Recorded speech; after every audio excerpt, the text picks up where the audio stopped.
एक सर्प ने बताया कि चाहे कितनी भी गहरी यारी हो, ये तीन लोग धोखा जरूर देते हैं। बहुत समय पहले की बात है, किसी गांव में एक गरीब ब्राह्मण रहता था। वो इतना गरीब था कि परिवार के लिए 2 समय का भोजन भी नहीं जुटा पाता था।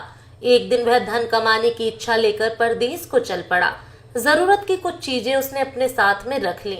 चलते चलते जब वो एक जंगल के रास्ते से गुजर रहा था तो उसे एक कुआं नजर आया। कुएं को देखकर उसे प्यास भी लगने लगी, तो कुएं में उसने झांक कर देखा तो उस कुएं में एक शेर, एक बंदर, एक सांप और एक आदमी पड़ा था। ऊपर से मनुष्य को झांकता हुआ देखकर शेर बोला, अरे भाई, तुम कौन हो? बहुत ही अच्छे समय पर आए हो। कृपा करके मुझे इस कुएं से बाहर खींच दो। कई दिनों से मैं इस कुएं में पड़ा हूँ। मुझे निकाल कर मुझ पर एक एहसान कर दो। शेर की प्रार्थना बातें सुनकर ब्राह्मण कहने लगा, हे शेर, क्या तुम मुझे मूर्ख समझ रहे हो? अगर मैंने तुम्हें बाहर निकाला तो तुम मुझे मारकर खा नहीं जाओगे। तुम एक हिंसक पशु हो और स्वभाव से मेरे शत्रु हो। मैं तुम पर विश्वास नहीं कर सकता। तब शेर बोला, अरे भले आदमी, मैं खुद मुसीबत का मारा हूँ। मैं तुम्हें भला नुकसान क्यों पहुंचाऊंगा? तुम मुझसे बिना कारण ही डर रहे हो। शेर के बार बार प्रार्थना करने पर उस गरीब ब्राह्मण को उस पर दया आ गई और सोचने लगा, आखिर परोपकार ही पुण्य का काम होता है। शेर बोला, ब्राह्मण देवता, मैं तुमसे वादा करता हूँ कि मैं तुम्हें किसी तरह का नुकसान नहीं पहुंचाऊंगा और सदा तुम्हारा एहसानमंद रहूंगा। सोच विचार कर ब्राह्मण ने रस्सी डालकर शेर को कुएं से बाहर निकाल दिया। कुएं से बाहर निकालने के बाद शेर ने ब्राह्मण को धन्यवाद दिया और बोला, मैं तुम्हारा यह उपकार कभी नहीं भूलूंगा। मैं पहाड़ के उस पार रहता हूँ। कभी तुम पर मुसीबत आ जाए तो तुम मेरे पास चले आना। जितनी हो सके मैं तुम्हारी मदद अवश्य करूंगा। इसके बाद कुएं के अंदर से बंदर की आवाज आती है। बंदर कहता है, हे भाई, मुझे भी कुएं से बाहर खींच दो। मैं भी तुम्हारा सदा ऋणी रहूंगा। ब्राह्मण ने रस्सी अंदर डाल दी, बंदर को भी बाहर निकाल दिया। बंदर ने भी उसे धन्यवाद दिया और कहा कि मैं उस पहाड़ी के पीछे बगीचे में रहता हूँ। कभी तुम्हें मेरी जरूरत पड़े तो तुम मेरे पास चले आना। मैं तुम्हारी पूरी मदद करूंगा। इतना कहकर बंदर भी वहीं खड़ा हो गया। तभी कुएं के अंदर से सांप ने आवाज लगाई, क्यों ब्राह्मण देवता, जिस तरह से आपने शेर और बंदर को बाहर निकाला है, मुझे भी बाहर निकालकर मुझ पर भी एक उपकार कर दो। तब ब्राह्मण बोला, ना बाबा ना, तुम तो एक सांप हो, कहीं मुझे काट लिया तो? सांप बोला, अरे भाई, कैसी बातें कर रहे हो? क्या कोई अपने मददगार को भी नुकसान पहुंचा सकता है? ब्राह्मण बोला, हे सर्प, मैं तुम पर यकीन नहीं कर सकता। सर्प ने बहुत विनती की और कहा, देखो, तुम मुझे निकाल दो, मैं तुम्हें नहीं काटूंगा। ब्राह्मण ने दयावश सर्प को भी बाहर निकाल दिया। सर्प ने भी ब्राह्मण को खूब धन्यवाद किया।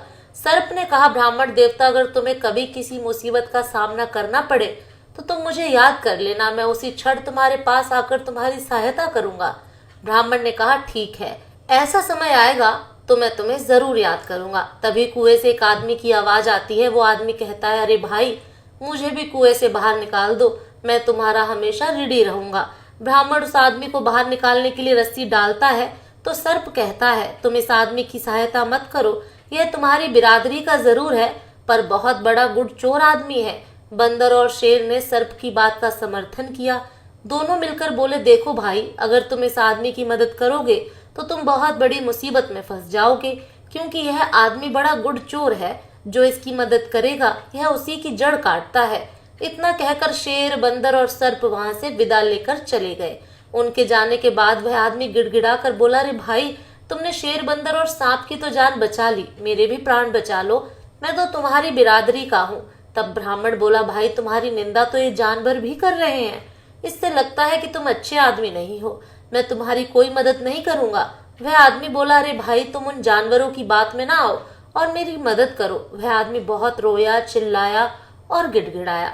तो ब्राह्मण को उस पर दया आ गई। ब्राह्मण ने सोचा, चलो निकाल देते हैं। ब्राह्मण ने उस आदमी को भी कुएं से बाहर निकाल दिया। उस आदमी ने ब्राह्मण को बहुत धन्यवाद दिया और बोला, हे भाई, तुमने मुझ पर जो उपकार किया है उसे मैं 7 जन्मों तक नहीं भूलूंगा। फिर ब्राह्मण कहता है, अरे भाई, इसमें उपकार जैसी क्या बात है? इंसान ही इंसान के काम आता है। लेकिन तुम कौन हो? तब वह आदमी ब्राह्मण को अपना परिचय देता है। हे भाई, मैं एक गरीब सुनार हूँ, पास के ही गांव रतनपुरा में रहता हूँ। कभी भी मेरे योग्य कोई सेवा हो तो मेरे घर जरूर पधारना। इतना कहकर वह भी चला गया। उस आदमी के जाने के बाद ब्राह्मण ने झोली से एक पात्र निकाला और कुएं से पानी भरकर पी लिया। और अपनी राह पर चल पड़ा। फिर काफी देर तक चलने के बाद एक शहर में पहुंचा। वह शहर में पहुंच तो गया, अब उसे नौकरी की तलाश थी। ब्राह्मण एक सेठ की दुकान पर पहुंचा और सेठ से विनती की कि आप मुझे कोई काम दे सकते हैं क्या? मैं पूरी मेहनत और ईमानदारी के साथ आपका काम करूंगा। तब सेठ कहता है, माफ करना मेरे भाई, मेरे पास कोई जगह खाली नहीं है, कोई दूसरी जगह देखो। ब्राह्मण निराश होकर वहां से लौट गया। उसके बाद ब्राह्मण ने नौकरी के लिए खूब भाग दौड़ की, लेकिन उसकी तकदीर ने उसका साथ नहीं दिया। तो ब्राह्मण सोचने लगा, अब मैं अपनी बीवी बच्चों के सामने क्या मुंह लेकर जाऊंगा? मुझ जैसे बदनसीब को तो अब आत्महत्या कर लेनी चाहिए। इस तरह हताश होकर ब्राह्मण आत्महत्या करने की सोचने लगा, लेकिन तभी उसे शेर, बंदर, सांप और सुनार के बचनों की याद आई और उसने सोचा, क्यों ना एक बार इन्हें भी आजमा के देख लिया जाए, शायद वे मेरी कुछ मदद कर सके। वो आत्महत्या का विचार छोड़कर सबसे पहले बंदर के पास पहुंचा। बंदर ने दिल खोलकर उसका स्वागत किया और वृक्ष से तोड़कर बहुत सारे मीठे मीठे फल खिलाए। बंदर ने कहा, तुम कभी भी मेरे घर चले आना, यहाँ हमेशा तुम्हारा स्वागत होगा। ब्राह्मण ने बंदर से कहा, हे बंदर भाई, मैं जंगल के राजा शेर से मिलना चाहता हूँ, क्या तुम मुझे उसका पता बता सकते हो? तब बंदर कहता है, हाँ हाँ, क्यों नहीं, तुम पहाड़ी के नीचे चले जाओ, पहाड़ी के उस पार सबसे पहले शेर की ही गुफा मिलेगी। इतना सुनकर ब्राह्मण वहां से चला गया और शेर की गुफा के पास पहुंचा। जब ब्राह्मण शेर के पास पहुंचा तो शेर खुशी से उसका स्वागत करने के लिए आगे आया और बोला, तुम्हें देखकर मुझे बहुत खुशी हुई, बोलो मैं तुम्हारी क्या सेवा करूं? तब ब्राह्मण कहता है, शेर भाई, मैं बहुत गरीब हूँ, अगर मुझे कहीं से कुछ धन मिल जाए तो मैं अपने घर लौट जाऊंगा, वरना मेरे लिए खुद खुशी करने के सिवाय कोई रास्ता नहीं है। इतने निराश ना हो मित्र, तुम यहीं ठहरो, मैं अभी आता हूँ। इतना कहकर शेर अपनी गुफा में चला गया। जब शेर गुफा से बाहर निकला तो उसके मुंह में सोने का सुंदर रत्न जड़ित हार था। वह हार ब्राह्मण को देते हुए कहा, लो मित्र, इस हार को बेचकर तुम्हें अच्छे पैसे मिल जाएंगे, तुम्हारी सारी गरीबी दूर हो जाएगी। शेर से वह हार लेकर ब्राह्मण ने उसे धन्यवाद दिया और कहा कि सचमुच तुमने अपना वचन निभाया। इतना कहकर ब्राह्मण ने हार उठाकर शेर से विदा ली और रतनपुरा लौट आया। वापस लौटते समय ब्राह्मण का मन खुशी से फूला नहीं समा रहा था। आखिरकार उसकी यात्रा सफल हो गई थी। ब्राह्मण मन ही मन सोचने लगा कि इस हार को अच्छे दामों में बेचकर मैं घर लौट जाऊंगा। मुझे वापस घर आया देखकर मेरी बीवी और बच्चे बहुत खुश होंगे।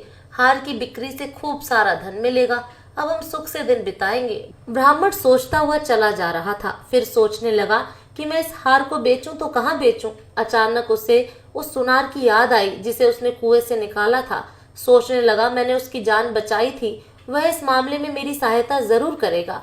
ब्राह्मण ने सुनार की मदद लेने का निश्चय लिया और रतनपुरा पहुंचकर सीधा सुनार के घर पहुंच गया। सुनार ने देखा तो उसका दिल खुश हो गया और कहा, आओ मित्र, कैसे आना हुआ? तो जवाब दिया कि मैं तुम्हारे पास एक जरूरी काम से आया हूँ। तो सुनार कहता है, हाँ मित्र, कहो, मैं तुम्हारे किस काम आ सकता हूँ? ब्राह्मण बोला, हे भाई, मेरे पास एक हार है और मैं चाहता हूँ कि तुम उसे अच्छे दामों में बिकवा दो। इतना कहकर ब्राह्मण ने अपनी जेब से हार निकालकर उस सुनार के हाथ में थमा दिया। हार देखकर वह सुनार सोचने लगा, यह हार इस ब्राह्मण के पास कहाँ से आया? यह हार तो राजकुमार का है जो शिकार पर जाने के बाद आज तक वापस नहीं लौटे, और यह हार तो मैंने ही राजकुमार को बनाकर दिया था। सुनार सोचने लगा कि राजा ने इस बात की घोषणा कर रखी है कि जो कोई मेरे पुत्र का पता बताएगा मैं उसे बहुत सारा इनाम दूंगा। सुनार के मन में राजा द्वारा घोषित इनाम का लोभ जाग उठा। अगले ही पल वह अपनापन जताता हुआ बोला, मित्र, मैं तुम्हारी सहायता अवश्य करूंगा, लेकिन इस बारे में मैं किसी अच्छे जौहरी से सलाह लेना उचित समझता हूँ ताकि तुम्हें अच्छे पैसे मिल सके। इतना कहकर सुनार उस हार को लेकर अपने जेब में रख लिया और बाहर जाने के लिए तैयार होने लगा और उससे कहा, तुम कुछ देर यहीं ठहरकर आराम करो, मैं तब तक जौहरी से मिलकर आता हूँ। ब्राह्मण बोला, ठीक है मित्र, मैं यहीं बैठता हूँ। फिर सुनार अपनी पत्नी को बुलाकर बोला कि तुम ब्राह्मण देवता की मेहमान नवाजी करो, इन्हें भोजन बनाकर खिलाओ, जरा मैं बाहर होकर आता हूँ। इतना कहकर सुनार घर से चला गया और सीधा राज दरबार में पहुंचा और राजा को प्रणाम करते हुए बोला, महाराज, मैं आपसे एक विशेष काम से मिलने के लिए आया हूँ। तब सुनार राजा को हार सौंपते हुए बोला, यह वही हार है जिसे राजकुमार के लिए स्वयं मैंने अपने हाथों से बनाया था। एक आदमी से बेचने के लिए मेरे पास आया है, मैं उस आदमी को अपने घर पर बिठा कर आया हूँ। हार को देखते ही राजा पहचान गया, जरूर वही मेरे बेटे का हत्यारा होगा। राजा क्रोध में आग बबूला हो गया और कहने लगा, कौन है वो शैतान जिसने मेरे बेटे की हत्या कर दी और उसका यह हार चुराया। तब सुनार कहता है, हे राजन, वो एक गरीब ब्राह्मण है, वो अभी मेरे घर पर बैठा हुआ है। राजा गुस्से में पागल होते हुए सेनापति को आदेश दिया कि सुनार के घर जाकर उस आदमी को तुरंत पकड़ कर लाओ। सेनापति ने तुरंत कुछ सैनिक ले जाकर सुनार के घर से उस ब्राह्मण को पकड़ लिया और राजा के दरबार में पेश कर दिया। राजा ने आदेश दिया कि यह दरिंदा राजकुमार का कातिल है, इसे तुरंत कारावास में डाल दो। जब सैनिक जाने लगे तो ब्राह्मण विनम्र स्वर में बोला, मुझे राजकुमार का कातिल क्यों ठहराया जा रहा है? मैं तो निर्दोष हूँ। तब सिपाही बोले, अगर तुमने राजकुमार की हत्या नहीं की है तो राजकुमार का हार तुम्हारे पास कैसे आया?